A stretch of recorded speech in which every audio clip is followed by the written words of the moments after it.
Bismillahirrahmanirrahim. Assalamu alaikum. So students, this is the instruction video for the lab 8 titled neural networks. So let's discuss. जी, तो हमारे पास lab 8 में इस time पे क्या चीज़ें हैं। लैब 8 में हमने जो एल्गोरिथम्स क्लास में स्टडी किए हैं वही हमें जो है वो यहाँ पे इम्प्लीमेंट करने हैं।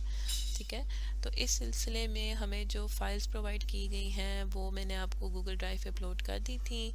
तो अब लैब जो स्टार्ट में है वो इंट्रोडक्शन देती है न्यूरल नेटवर्क के बारे में, जो हमने लेक्चर में देखा था कि हमारे पास एक इनपुट न्यूरॉन है और इस टाइम पे इस पर्टिकुलर जो न्यूरल नेटवर्क के अंदर 3 इनपुट्स आ रहे हैं और एक सिंगल न्यूरॉन हमारे पास अवेलेबल है, जो कि नेट मालूम करने के बाद समेशन लेने के बाद थ्रेशोल्ड फंक्शन से पास आउट होता है और आउटपुट जो है वो आ जाती है।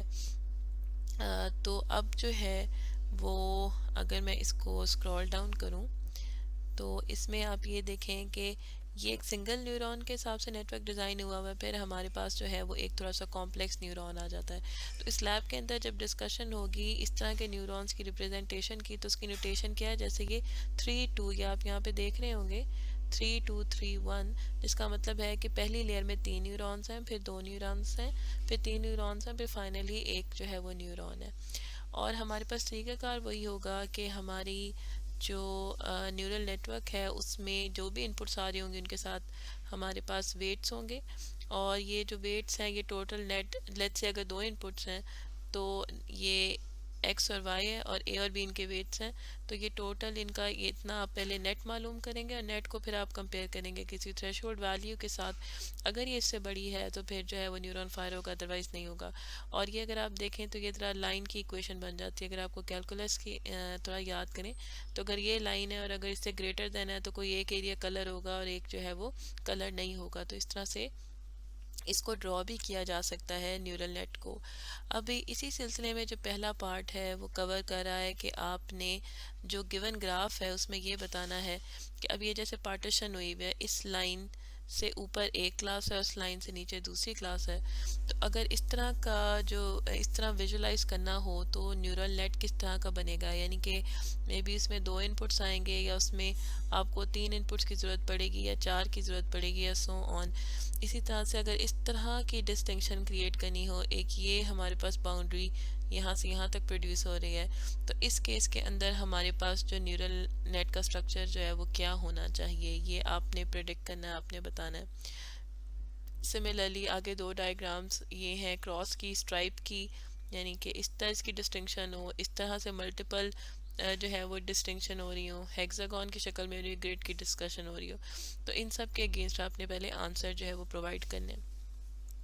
फिर हमारे पास पार्ट 2 है जो कि बेसिक है। इसमें हमने जो क्लास में स्टडी किया था, हमने सिग्मॉइड को स्टडी किया है और स्टेयर स्टेप को जो है वो स्टडी किया है। ये दोनों फंक्शन जो है वो आपने इम्प्लीमेंट करने हैं। साथ हमारे पास ये एम है, ये मिड पॉइंट है, जो बेसिकली आपका जो भी सिग्मॉइड फंक्शन आपका ड्रॉ हो रहा होगा वो ये जो जहाँ तक उसकी हाईएस्ट पीक होती है वो एम पॉइंट जो है वो ये होता है, यहाँ पे ये डिफरेंस है। तो आप इसकी जो वैल्यू है इससे आप ग्राफ को इस तरफ या उस तरफ शिफ्ट कर सकते हैं। तो ये पैरामीटर सिग्मॉइड का जो हमने क्लास में डिस्कस नहीं किया तो इधर ऐड हुआ है। इसके अलावा हमारे पास ये रीलू फंक्शन है, या इसको आर एल यू, जो कि सिंपल उसकी इम्प्लीमेंटेशन आगे लिख दिया कि मैक्सिमम ऑफ 0 या x जो भी इसमें से वैल्यू होगी। तो ये 3 आपको फंक्शन इम्प्लीमेंट करने हैं, तो इनके आप जो है वो फंक्शन बनाएंगे। ठीक है, और फिर हमारे पास जो है वो हमारी एक्यूरेसी है। पहले कुछ बेसिक फंक्शन है, उसके बाद मैं आपको एपीआई पे लेके जाती हूँ। तो एक्यूरेसी आप मालूम करेंगे। एक्यूरेसी का फार्मूला हमें पता है कि एक्चुअल, ये हमारे पास एक्चुअल वैल्यू है, माइनस आपकी जो है वो कैलकुलेटेड वैल्यू है, दोनों का जो डिफरेंस है उनका हम स्क्वायर्ड लेंगे तो ये स्क्वायर्ड हो जाएगा। जो हमने देखा था एसएससी जो हमारे पास स्क्वायर्ड एरर था, और इनका स्क्वायर लेंगे और 2 से डिवाइड करेंगे तो हमारे पास हमारी एक्यूरेसी जो है वो आ जाएगी। ये एक्यूरेसी का फंक्शन है इस टाइम पे। इसका डेरिवेटिव लेंगे तो हमारे पास ये चीज़ आ जाएगी। तो हमने क्या करना है, हमने एक्यूरेसी का फंक्शन जो है उसको इम्प्लीमेंट करना है, जिसमें हमारे पास डिजायर्ड आउटपुट होगी और एक्चुअल आउटपुट होगी। तो ये स्ट्रेट फॉरवर्ड बात हो गई है। अब फॉरवर्ड प्रोपेगेशन पे जाने से पहले जो है ना वो मैं एपीआई के ऊपर जाऊंगी। तो एपीआई पे जाने से पहले मैं इसको 1 मिनट स्क्रॉल डाउन कर लूँ तो हमारे पास आखिरी सेक्शन है जहाँ पे ये डिस्कस किया गया है कि न्यूरल नेटवर्क को कैसे रिप्रेजेंट किया जाता है और उसके लिए कौन कौन से फंक्शंस वो जो हमें पहले से मिल चुके हुए हैं वो कौन से हैं। तो हमारे पास न्यूरल नेटवर्क है, ठीक है। न्यूरल नेटवर्क की क्लास होगी, उसके अंदर हमारे पास दो चीज़ें जा रही हैं। जैसे एक नॉर्मल न्यूरल नेटवर्क होता है, ये हमारे पास एक न्यूरल नेटवर्क है ये वाला। तो अब जो है वो इसके लिए सिंपल हमारे पास दो चीज़ें जा रही हैं। क्या? एक हमारे पास इनपुट नोड्स हैं, ठीक है। और इनपुट नोड्स में हमारे पास कोई कांस्टेंट वैल्यू भी आ सकती है जैसे 2.5, या कोई वेरिएबल भी आ सकता है और उसके साथ कोई वैल्यू साइन हो। यानी दो तरह की इनपुट्स जो है वो हमारे पास आ सकती हैं। इसके अलावा न्यूरल नेट के अंदर लिस्ट ऑफ न्यूरॉन्स होंगे कि वो कितने न्यूरॉन्स उस नेटवर्क का पार्ट है। तो हमारे पास दो चीज़ें हैं, ठीक है। तो इनपुट जो है ना वो दो तरह से देखी जा रही है इस टाइम पे लैब में। यही जो बात मैंने बताई मैं रिपीट कर रही हूँ कि 2.5 जो है वो कांस्टेंट वैल्यू, एक एज इनपुट कांस्टेंट भी हो सकता है, और एक इनपुट हमारे पास है जो एक वेरिएबल की शक्ल में भी आ सकता है, ठीक है। जैसे मे बी इनपुट में कह दें कि इनपुट में न्यूरॉन 1 आ रहा है और मे बी उसकी वैल्यू 2 आ रही है, कोई ये तो डिक्शनरी हो गई ना। लेकिन न्यूरॉन 1 कोई वेरिएबल आपका जो है ना। अच्छा, फिर इसके बाद हमारे पास कुछ फंक्शंस हैं जो इम्प्लीमेंटेड फॉर्म में, जिसमें से हमारे पास है गेट इनकमिंग नेबर का फंक्शन, जिसमें आप नोड इनपुट करें तो वो आपको लिस्ट दे देगा उन सारे नोड्स की जो इसके साथ कनेक्टेड है। जैसे ये नोड अगर इस तरह से कनेक्टेड है तो आपके पास वो सारे इन सारे नोड्स की लिस्ट आ जाएगी अगर आप इसके ऊपर अप्लाई करते हैं तो। सिमिलरली जो गेट और आउटगोइंग नेबर्स हैं वो आपके पास क्या करेगा, वो आपको लिस्ट दे देगा उनकी नोड्स की जो कि उस आउटपुट से नोड मतलब उस आउटपुट से कनेक्टेड हैं। जैसे return the list of the node to which node sends it output. जैसे कि मैं इसके साथ इस तरह से कर दूं तो आगे जितने भी नोड्स हैं जिनके साथ ये कनेक्टेड होगा वो रिटर्न कर देगा। सिमिलरली गेट आउटपुट न्यूरॉन जो है वो हमारे पास जो हमारे नेटवर्क का जो फाइनल न्यूरॉन है उसको जहाँ से आउटपुट आते हुए रिटर्न करता है। तो इस पूरी लैब के अंदर जितने भी नेटवर्क्स हैं उनकी एक ही आउटपुट न्यूरॉन है। तो हमने जैसे बैक प्रोपेगेशन में दो आउटपुट न्यूरॉन्स थी, तो इन लैब के अंदर जितने भी हैं उनमें सिर्फ एक ही आउटपुट न्यूरॉन है। इसके अलावा टोपोलॉजिकल सॉर्ट का फंक्शन है जो क्या करता है कि तरतीब के अंदर अरेंज कर देगा सारे न्यूरॉन्स जो भी नेटवर्क के अंदर हैं, और वो इस तरह से अरेंज कर देगा कि आपके पास जो इनपुट है न्यूरॉन्स हैं वो पहले आएंगे, और उसके बाद जो उसके आउटपुट न्यूरॉन्स हैं उन इनपुट के वो उसके बाद में आएंगे। तो वो एक तरतीब में कनेक्ट है। जैसे मे बी ये आउटपुट न्यूरॉन हो तो इसकी जो आउटपुट है वो इसके बाद जो है वो आती जाएगी, एंड सो ऑन, जितना भी चलता रहेगा। सिमिलरली गेट वायर्स है। गेट वायर एक्चुअली में क्या चीज़ है जो कि नोड और दूसरी नोड के साथ कनेक्ट हुई है, ये वायर होगी आपकी। इस वायर के साथ कोई वेट एसोसिएट होगा और इसकी एक स्टार्ट नोड होगी, किसी एंड नोड होगी। तो अगर आप इसको स्टार्ट और एंड नोड प्रोवाइड करेंगे तो वो आपको उनके बीच की वायर जो है वो रिटर्न कर देगी, अदरवाइज़ वो सारी वायर्स रिटर्न कर देगी अगर आप नहीं करते तो। इसके अलावा हमारे पास इस आउटपुट न्यूरॉन का फंक्शन है कि हर न्यूरॉन को टेस्ट करना कि क्या वो आउटपुट न्यूरॉन है कि नहीं। अगर आप कोई भी न्यूरॉन इसको देते हैं तो कोई सिंगल न्यूरॉन, तो वो आपको बता देगी कि ये वो है कि नहीं है, तो ये ट्रू या फॉल्स रिटर्न करेगा। सिमिलरली हमारे पास इज़ कनेक्टेड है जो ये बता रही कि दो न्यूरॉन्स का आपस में कोई कनेक्शन है भी कि नहीं, तो ये बता रहा है, ये भी ट्रू या फॉल्स रिटर्न करता है। फिर हमारे पास वायर की क्लास है। वायर जो है वो एज है, मैंने आपको बता दिया। ये जो है इसके एट्रीब्यूट्स में स्टार्ट नोड है, इसके साथ एंड नोड है। इसके अलावा जो है वो इसका कोई वेट होगा हमारे पास। इसी तरह से जो वायर के हमारे पास फंक्शंस है उसमें गेट वेट है जो कि वेट रिटर्न करेगा, सेट वेट है जो कि वेट को अगर आपने चेंज करना हो। तो ये हमारे पास एपीआई की डिस्कशन हो गई। सो एपीआई के डिस्कशन के बाद अब मैं पार्ट 3 के ऊपर वापस आ गई हूँ। पहला पार्ट क्वेश्चन आंसर था, सेकंड पार्ट में जो है वो हमने सिग्मॉइड और थ्रेशोल्ड फंक्शंस वो इम्प्लीमेंट करने थे। अब हमारे पास दो पार्ट्स रह गए हैं। एक पार्ट में हमारे पास फॉरवर्ड प्रोपेगेशन है और एक पार्ट में हमारे पास बैकवर्ड प्रोपेगेशन है। और इसको समझने के लिए आपके पास जो न्यूरल नेटवर्क का लेक्चर नंबर 4 है वो देखना ज़रूरी है। सो फॉरवर्ड प्रोपेगेशन का क्विक रिव्यू में मतलब ये है कि आपको इस पार्ट में ये करना होगा कि आपको जो भी नेटवर्क आपका जो है वो प्रोवाइडेड है उस नेटवर्क के जो फॉरवर्ड प्रोपेगेट करके जो वैल्यूज़ हैं वो मालूम करनी है। जैसे फॉर इंस्टेंस अगर यहाँ से मेरे पास इनपुट आ रही हैं, कोई भी वैल्यूज़ आ रही हैं, तो इन वैल्यूज़ का जो मैं कैलकुलेट करूँगी ये बता सकूँ कि इस न्यूरॉन से क्या आउटपुट आएगी। जैसे मे बी इसका वेट W1 और इसका W2 हो, तो जो वैल्यू मुझे कैलकुलेट करनी होगी वो 2W1 प्लस 3W2 और इसके ऊपर कोई सेगमेंट ऑपरेशन अप्लाई करूँगी तो ये मेरे पास इस न्यूरॉन की आउटपुट बता देगा।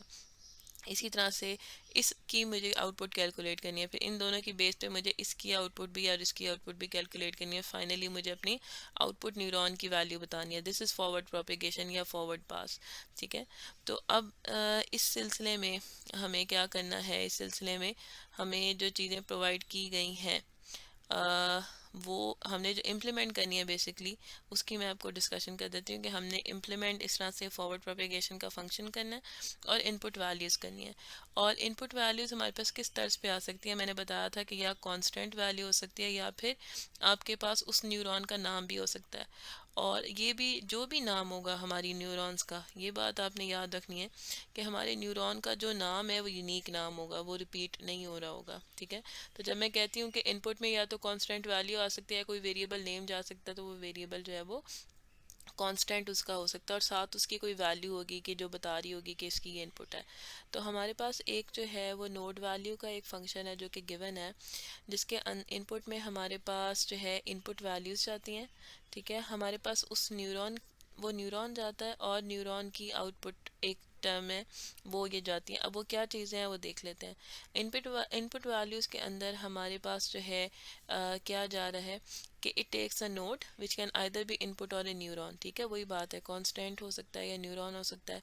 It is also taking as input a dictionary mapping input names to their values और a dictionary mapping neuron names to their output। Neuron का नाम और उसकी आउटपुट भी इनपुट में जा रही हैं जो एक डिक्शनरी हमारे पास है। अभी बताती हूँ इसका मतलब क्या है। और ये फाइनली क्या करती है, output value of the node देती है। अब इसका क्या मतलब है कि यहाँ हमने एक इनपुट वैल्यूज़ बना ली जिसमें हमने कहा दिया कि जो एक्स इनपुट नोड है उसको 3, उसकी 3 वैल्यू है, और जो वाई नोड है उसकी 7 वैल्यू है। और न्यूरॉन जो आउटपुट है हमारे पास न्यूरॉन 1, उसकी जो वैल्यू है अभी आउटपुट की हमारे पास 0 है। तो अगर मैंने ये देखना है कि न्यूरॉन 1 मैंने उसको नोड प्रोवाइड की और इनपुट वैल्यूज़ और न्यूरॉन आउटपुट दी, तो उसने मुझे आउटपुट क्या बता दी, 0। और उसने मुझे 0 क्यों बताया, कि उसने ये देखा कि जो न्यूरॉन 1 मैंने इनपुट में अप्लाई किया हुआ है इसकी आउटपुट क्या है, इसकी आउटपुट क्या मिली हुई थी, 0। दूसरी कॉल चेक करते हैं। नोड वैल्यू को इनपुट में y दे दिया हमने, ठीक है, और वो y देने से हमने क्या किया, वही सेम पैरामीटर्स बाकी के हमने दिए। अब हमने चेक किया कि वो y जो नोड थी उसकी आउटपुट क्या, उसकी आउटपुट 7 थी, तो इसने इसकी 7 आउटपुट दे दी। सिमिलरली जब आपने -1 उसमें इनपुट किया तो वो एक कांस्टेंट वैल्यू थी, तो वो -1 ही आउटपुट में आ गई। ठीक है, तो node value does not compute the output. ये जो नोड वैल्यू है ये आउटपुट कैलकुलेट करने के लिए इस्तेमाल नहीं हो रही, यानी कि आप ये समझें कि मैं इसको 3 मल्टीप्लाई बाय वेट और इस तरह से 7 मल्टीप्लाई बाय कुछ करके आउटपुट रिटर्न करूँ, नहीं, ये वो काम नहीं कर रही है। सिंपल वो मैपिंग चेक कर रही है और वो आउटपुट दे रही है। ठीक है, जैसे लिखा भी हुआ है यहाँ पे कि it simply looks at the input and returns the value for the note if it is a constant, और if it is an entry तो उसकी जो है वो इनपुट डिक्शनरीज में से देख के वो वैल्यू दे देती है। तो हमने जो है वो ये फंक्शन में भी यूज़ करके फॉरवर्ड प्रोपिगेशन इम्प्लीमेंट करनी है कि आपके पास जो भी न्यूरल नेट आपको प्रोवाइड होगा आपके पास इनपुट वैल्यूज़ मौजूद होंगी और आप थ्रेशोल्ड फंक्शन प्रोवाइड करेंगे, और जैसे मैंने आपको ऊपर समझाया आप अपनी नोट्स के ऊपर उन्हीं इनपुट वैल्यूज़ की बेस के ऊपर उनकी आउटपुट कैलकुलेट करेंगे और फिर उससे आगे वाली न्यूरॉन्स की एंड सो ऑन फिर आप फाइनल कैलकुलेट करेंगे।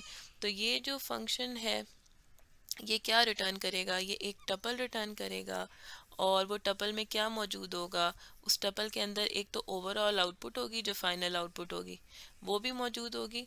इसके अलावा डिक्शनरी होगी न्यूरॉन्स की और हर न्यूरॉन उस अपने आउटपुट के साथ जो है वो मैप हुआ होगा। जैसे मे बी इसका नाम n1 है, इसका n2, इसका n3, n4, तो n1 से क्या आउटपुट आई थी वो वैल्यू, फिर n2 से क्या आउटपुट आई थी वो वैल्यू, एंड सो ऑन सारी न्यूरॉन से है वो आपने उनकी आउटपुट जो है वो रिटर्न करनी है और एक ओवरऑल आउटपुट रिटर्न करनी है। अब फॉरवर्ड प्रोपेगेशन के बाद बैकवर्ड प्रोपेगेशन आती है। बैकवर्ड प्रोपेगेशन इम्प्लीमेंट करने के लिए एल्गोरिदम भी इधर लिखा हुआ है और इक्वेशंस भी प्रोवाइड कर दी गई हैं। तो बैक प्रोपेगेशन होता क्या है, एक क्विक रिव्यू में हमने बता देते हैं। वो ये चीज़ है कि it is basically a process of training neural network using a particular training point to modify the weights of the network with the goal of improving। अच्छा, ये हमारे पास क्या है था कि जो बैक प्रोपेगेशन है उसमें हमने असेस करना होता है चेंज। तो इसका मतलब है कि अगर मैं यहाँ पे जो भी मेरा न्यूरल नेटवर्क होगा इसमें अगर मैं W1 में कोई चेंज लाती हूँ तो मेरा आउटपुट एरर पे क्या फ़र्क पड़ रहा है, अगर मैं W5 में चेंज लाती हूँ तो आउटपुट एरर पे क्या फ़र्क पड़ रहा है। तो ये सारी जो चेंज असेस करना, फिर जो वेट जैसे एरर में कमी आ रही हो वो जो है उसके हिसाब से अपने वेट को जो है वो चेंज करना, और उसमें वो जो चेंज है उसको उस फैक्टर को ऐड करना या सब्ट्रैक्ट करना। और फिर जब वेट चेंज हो जाएगा फिर दोबारा फॉरवर्ड प्रोपेगेशन से आउटपुट कैलकुलेट करना। अगर आउटपुट बेहतर हो गई है तो वेल एंड गुड, नहीं तो फिर दोबारा उसके हिसाब से वेट की चेंज को असेस करते जाना एंड सो ऑन। तो ये जो बैक प्रोपेगेशन का प्रोसीजर है। तो ग्रेडियंट असेंड यहाँ पे मैं एक बता दूँ कि मैंने लेक्चर में भी जिक्र किया था कि असेंट का मतलब एक तो ये है कि ऊपर जाना और डिसेंट का मतलब ये है कि नीचे जाना। ठीक है, तो हमने जो अप्रोच लेक्चर में यूज़ की थी वो हमने डिसेंट की यूज़ की थी। यानी हमने कहा था कि मिनिमम जहाँ पे कॉस्ट मिनिमाइज हो रही हो। और मैंने लेक्चर में बताया था कि देखने के दो तरीके हैं। अगर आप ये सोच लें कि मैंने परफॉर्मेंस को मैक्सिमाइज करना है, इसी ग्राफ को उल्टा कर दें तो वो असेंड वाली बात हो जाएगी, वो हिल क्लाइंबिंग वाली बात हो जाएगी कि आप ऊपर जा रहे हैं और आपने मैक्सिमम वैल्यू फाइंड आउट करनी है। और अगर मैं इसको डिसेंट के हवाले से सोचूं तो ये भी हो सकता है कि कॉस्ट को मिनिमाइज करना है। तो ये दोनों एक ही बात है। तो जहाँ पे असेंड यूज़ हुआ होगा तब भी वही सेम लॉजिक अप्लाई होगी, फ़र्क सिर्फ इतना है कि ऊपर नीचे हो जाएंगी चीज़ें, और डिसेंट के केस में भी सेम बात जो है वो अप्लाई होगी। तो अच्छा, बैक प्रोपेगेशन में हमने देखा था कि किस तरह से पार्शियल डेरिवेटिव्स हमें बार बार कैलकुलेट करने पड़ते हैं, और हमें ये पता है कि पार्शियल डेरिवेटिव ग्रेडियंट होता है। तो यहाँ पे इक्वेशन प्रोवाइड कर दी गई हैं हमारे पास, और इन इक्वेशन को यूज़ करके हमारा काम हो सकता है। अगर आप चाहें तो आप अपना जो लेक्चर में पढ़ा हुआ एल्गोरिदम है उसी हिसाब से भी इम्प्लीमेंट कर सकते हैं, लेकिन वो मुश्किल हो जाएगा।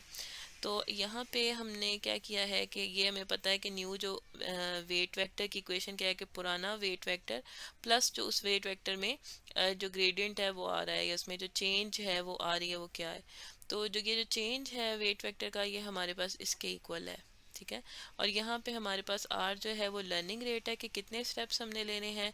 आउट ए जो है वो आउटपुट है एट नोड ए से जो आउटपुट आ रही है, क्योंकि ये वेट जो है वो उस वायर का है जो नोड ए और नोड बी को कनेक्ट कर रही है। ठीक है, तो this is W A to B. तो और ये जो डेल्टा बी है ये हमारे पास है delta calculation for the neuron B. अब डेल्टा कैलकुलेशन क्या चीज़ है, वही जो पार्शियल डेरिवेटिव्स हमारे पास होते हैं और जो हमारे पास न्यूरल नेटवर्क्स हैं। अगर तो फाइनल लेयर में है हमारे पास तो वो सिंपली क्या होगा, ये वाला फंक्शन होगा जो कि हमने देखा था कि एफ ऑफ एक्स, और ये जो डेरिवेटिव इसके इक्वल होता है सिग्मॉइड फंक्शन का, और मल्टीप्लाई बाय उसके अंदर का जो डेरिवेटिव है एक्चुअल माइनस वो इस इक्वेशन के। सिमिलरली हमारे पास अगर न्यूरॉन फाइनल लेयर का नहीं है तो इक्वेशन थोड़ी चेंज हो जाएगी। यहाँ ये 7 एक्सप्रेशन है, और उसके बाद इससे जो आउटगोइंग जितने भी वेट्स हैं उनकी समेशन और उनका डेल्टा। यानी अगर तो ये डेल्टा बी का कैलकुलेट हो रहा है तो बी से जितने भी नोड्स कैलकुलेट आउटगोइंग नोड्स हैं, ठीक है, लेट्स से ये C1 है, ये C2 है, ये C3 है, तो इनका डेल्टा मल्टीप्लाई बाय वेट, इनके जो भी वेट्स हैं, और इन सब की समेशन करके फिर आप इससे मल्टीप्लाई करेंगे तो ये आपका डेल्टा ऑफ बी जो है वो कैलकुलेट हो जाएगा। तो ये इक्वेशंस हैं। इसको अब किस तरह से यूज़ करना है, अब आगे आते हैं। इसका जो बैक प्रोपेगेशन पूरी तब होगी जब हम ग्रेडियंट असेंड को देख लेंगे। ग्रेडियंट असेंड की जो है वो मैं एक दफ़ा यहाँ पे रीडिंग करना चाहती हूँ ताकि आपको पता चल जाए कि है कि हाँ, it is just a simple form of hill climbing and it is used to find best output possible from the function. When training a neural net, gradient ascent is usually performed after forward propagation। एक दफ़ा हमने forward pass चला दिया और फिर उसके बाद हमने चेक करना है कि कितनी चेंज लेके आनी है, तो कितना स्टेप आपने उठाना है ताकि आप जो है वो बेस्ट की तरफ जा सकें। Forward propagation produces some output from the network. Gradient ascent then looks at this output, decide how the parameter of the neural net should be change in order to get an output from the net. हम gradient से change मालूम करते हैं और इस तरह से change मालूम करने की कोशिश करते हैं कि आउटपुट डिजायर्ड के क्लोज होना शुरू हो जाए। After gradient descent is perform, parameters of the neural nets are updated, weight change होते हैं और फिर दोबारा फॉरवर्ड प्रोपिगेशन रन की जाती है ताकि न्यू आउटपुट मिले, और वो जो न्यू आउटपुट है वो डिजायर आउटपुट के क्लोज होनी चाहिए। और इस प्रोसेस को हम बार बार करते रहेंगे अनटिल हमारा एरर जीरो नहीं हो जाता या सर्टेन थ्रेशोल्ड के डिजायर्ड आउटपुट के इक्वल नहीं आ जाता विद इन सर्टेन थ्रेशोल्ड। अब जो ग्रेडियंट असेंट का एल्गोरिथम है वो आपने इम्प्लीमेंट करना होगा। इसमें आपके पास इनपुट में एक फंक्शन जा रहा होगा और इस फंक्शन में जो इनपुट्स आती हैं वो यहाँ पे आप पास करेंगे और आप स्टेप साइज जो है वो इसको पास करेंगे। अब ये वाला जो फंक्शन है बेसिकली वो क्या करेगा, आपके इनपुट में स्टेप साइज से थोड़ी थोड़ी चेंज लेके आएगा। ये इस तरह से है कि आप इस पॉइंट पे खड़े हुए हैं और आपने चूंकि अब हर तरफ जाके देखना है, ठीक है, हर तरफ थोड़े थोड़े स्टेप्स आके देखना है कि किससे हालात में बेहतरी आती है, कौन सा जो है वो ज़्यादा बेहतर स्टेप हो सकता है। तो आप क्या करेंगे कि आप अपने जो तीन इनपुट्स हैं, इस जो फंक्शन है इसमें से तीन इनपुट्स आ सकते हैं। तो लेट्स से आपने पास कर दिया है 2, 3 और 5।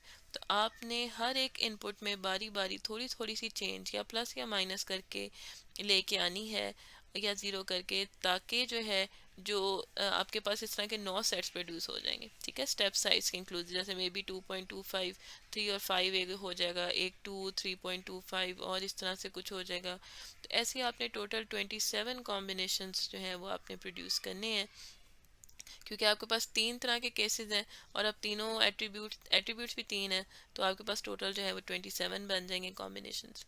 ये आपने ट्राई करने हैं और फिर इनको ट्राई करने के बाद, कॉम्बिनेशन बनाने के बाद, उस फंक्शन को इवेल्यूएट करना है इन सारे पॉसिबल इनपुट से। यानी फंक्शन को पहले इससे भी कॉल करके देखना है, फिर इससे भी कॉल करके देखना है, फिर इससे भी कॉल करके देखना है, और फिर क्या करना है कि फाइंड द असाइनमेंट्स, वो असाइनमेंट ढूंढनी है जो कि आउटपुट को मैक्सिमाइज कर दे, यानी उस फंक्शन जिससे मैक्सिमम आउटपुट आती है आपने वो वाली असाइनमेंट्स फाइंड करनी है। तो आउटपुट में आप क्या देंगे, आउटपुट में आप फंक्शन का हाईएस्ट पॉइंट देंगे। एक तो वो कि वो किस जो फंक्शन की आउटपुट हाईएस्ट पॉइंट पे क्या आती है, दूसरा ये कि लिस्ट ऑफ वेरिएबल असाइनमेंट्स जिन्होंने हाईएस्ट फंक्शन आउटपुट दिया। जैसे अगर आप इसके ऊपर कॉल करें तो 92 वैल्यू आती है, तो आप ये चीज़ रिटर्न करेंगे कि लेट्स से इन के ऊपर मैक्सिमम आउटपुट आ रही है। सिमिलरली हमारे पास जो है वो अब बैक प्रोपिगेशन का एल्गोरिदम आप इम्प्लीमेंट करेंगे यहाँ पे। तो अब यहाँ पे क्या होगा कि हमें ये पता है कि बैक प्रोपिगेशन में अगर आप एक वेट में कोई चेंज लेके आते हैं या एक वेट के चेंज होने से बाकी जो नेट के ऊपर भी असर पड़ता है, कि जैसे एक बैक प्रोपिगेशन में calculating a particular weight update coefficient has dependencies on certain neuron outputs. एक वेट को जब आपने कैलकुलेट करना होता है तो किससे कैलकुलेट होता है, वो उसकी डिपेंडेंस जो है वो कई न्यूरॉन्स के ऊपर, उनकी आउटपुट्स और उनकी इनपुट्स के बाद ही आप फैसला कर पाते हैं। ठीक है, तो अगर आपने ए और बी के नोड के दरमियान में जो वेट है उसको अपडेट करना है, तो आपको उस सिलसिले में नोड ए की आउटपुट चाहिए होगी, वो भी आपको पता होनी चाहिए। करंट वेट क्या चल रहा है ए से बी का, ये पता होना चाहिए, और नोड बी की क्या आउटपुट है। इसी तरह से सारे न्यूरॉन्स की, जब तक कि आप फाइनल लेयर पे नहीं पहुंच जाते, तो ये प्रोपेगेट जो करता है आगे।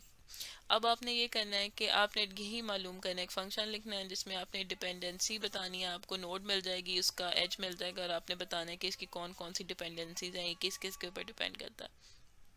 फाइनली इन सारे फंक्शंस के बाद आपके पास बैक प्रोपिगेशन का एल्गोरिदम आ जाएगा, और वो आपका वही है जो मैंने पहले बताया, आपने फॉरवर्ड प्रोपिगेशन करनी है, उसके बाद डेल्टा मालूम करना है, डेल्टा मालूम करने के बाद आपने कोफिशिएंट्स को चेंज करना है और दोबारा अपने नेटवर्क को वेट्स को अपडेट करके दोबारा से उसको चलाना है।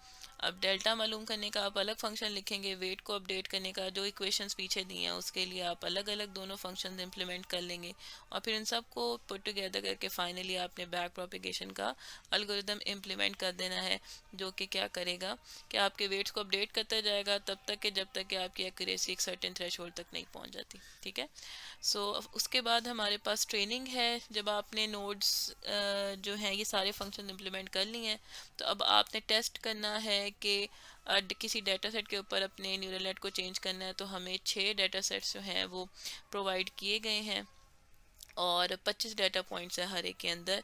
ठीक है, 6 आपके पास डाटा सेट्स हैं, वो 6 डाटा सेट्स में ये उन्होंने दे दिया हुआ है कि इस तरह से आपके पास जो 25 डाटा पॉइंट्स हैं उनकी क्लास कौन सी है ये भी बता दिया। ठीक है, तो ये जैसे हॉरिजॉन्टल का मतलब ये लीनियर लाइनर से दोनों सेपरेट हो रहे हैं, तो जो 0 0 डाटा पॉइंट है वो उसकी प्लस क्लास है, जो 1 1 है उसकी इस तरह से प्लस है, एंड सो ऑन। और जो डायगनल है वो कुछ इस तरह से एक डाटा सेट है, एक हमारे पास स्ट्राइप है, एक हमारे पास चेकर बोर्ड है, एक लेटर है। अब ये डाटा सेट्स हैं, इनके ऊपर हमने जो है वो अपना एल्गोरिदम्स एग्जीक्यूट करने हैं और इनकी ट्रेनिंग करनी है और आइडियल वेट्स की लर्निंग करनी है। जो न्यूरल नेट्स हमें प्रोवाइड किए गए हैं वो 3 किस्म के किए गए हैं। एक स्मॉल न्यूरल नेट है इसका कि 2 इनपुट 1 आउटपुट, एक 2 लेयर्स हैं और यहाँ पे एक हमारे पास 4 लेयर्स हैं।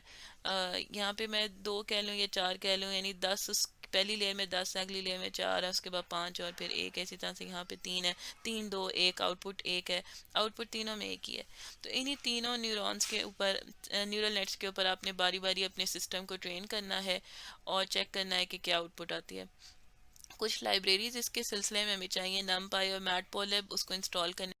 अच्छा, सो बाकी सारी लैब के अंदर फिर जो रिमेनिंग लैब इसमें क्वेश्चन एंड आंसर्स हैं जो करने हैं, और उसके लिए एक बीच में हीट मैप का कंसेप्ट है जो शायद आप लोगों ने पहले नहीं देखा हुआ, वो मैं आपको बता देती हूँ। हीट मैप जो है वो हमारे पास सिर्फ विजुअली आसानी पैदा करने के लिए है। यानी कि अगर आपने कोई ग्राफ या टेबल मतलब बनाया हुआ, टेबल के अंदर कुछ न्यूमेरिकल वैल्यूज़ हैं, तो आप बजाय उसको इस तरह से लिखने के आप एक ग्राफिकल शक्ल में लिख सकते हैं। जैसे यहाँ पे अगर आप देखें तो ये एक्स एक्सिस के ऊपर हमारे पास कैलोरीज हैं और इधर विटामिन है। अब इसकी जो वैल्यू है 0.27 है। ठीक है, तो अब ये जो 0.27 है, अब यहाँ पे इस थ्रेशोल्ड में देखें वो यहाँ पे ब्लू लाइन में लाई करती है, और जो 0.8 है वो इधर है, और ये इस माइनस सॉरी 0.8 इधर है और 0.8 यहाँ पे है। तो ये इसलिए इसका कलर स्कीम देख लें कि वो 0.27 की कलर स्कीम इस स्केल से मैच करती है। इसी तरह से जो ये है हमारे पास शुगर्स हैं, ये भी 0.56 हैं, और यहाँ पे प्रोटीन जो है ये इस प्रोटीन और ये शुगर्स यहाँ पे -0.33 है, तो वो इस रेंज में लाया करती है। तो जो ख़तरनाक वैल्यूज़ होंगी मे बी वो इस कलर से रिप्रेजेंट कर लें, जो अच्छी वैल्यूज़ हैं वो इस कलर से रिप्रेजेंट कर लें, और जो जो वैल्यूज़ इन की पर्टिकुलर रेंजेस के अंदर आती है उसी हिसाब से उनका कलर चेंज हो जाएगा। तो फ़ौरन देखते ही आपको पता चल जाएगा कि कौन से ख़तरनाक हैं और कौन से सही हैं। तो इसी तरह से यहाँ पे साइड पे आपके पास किसी भी वेबसाइट का क्लिक का हीट मैप है कि कहाँ पे क्लिक हो रहा है, इस पॉइंट पे ज़्यादा क्लिक होता है, इधर ज़्यादा क्लिक होता है, यहाँ पे निस्बतन कम होता है और बाकी एरिया पे निस्बतन कम, उससे भी कम हो रहा है। तो हीट मैप ग्राफिकली आसान होता है। तो आपके पास लैब में ऐसे कई क्वेश्चन हैं जहाँ पे आपको ट्रेनिंग के बाद क्वेश्चन किए गए हैं कि उनका हीट मैप जो है वो किस तरह से बनता है, या इस हीट मैप का क्या मतलब हो सकता है ट्रेनिंग के बाद। तो उसको आप देख लें। आपके पास लैब के अंदर जो फाइल्स हैं, उन फाइल्स के अंदर आपके पास लैब 6 की फ़ाइल है जहाँ आप कोड कर रहे होंगे, ट्रेनिंग की भी फाइल्स हैं और आपके टेस्ट केसेस भी हैं। तो ट्रेनिंग की फ़ाइल सबसे एंड पे जब आप कोड इम्प्लीमेंट कर लेंगे तो फिर उसी कोड को ट्रेनिंग की जो पहले से बना बनाया कोड है वो यूज़ करेगा, और आपके सारे फंक्शंस को यूज़ करके आपके नेटवर्क्स को ट्रेन करना शुरू कर देगा।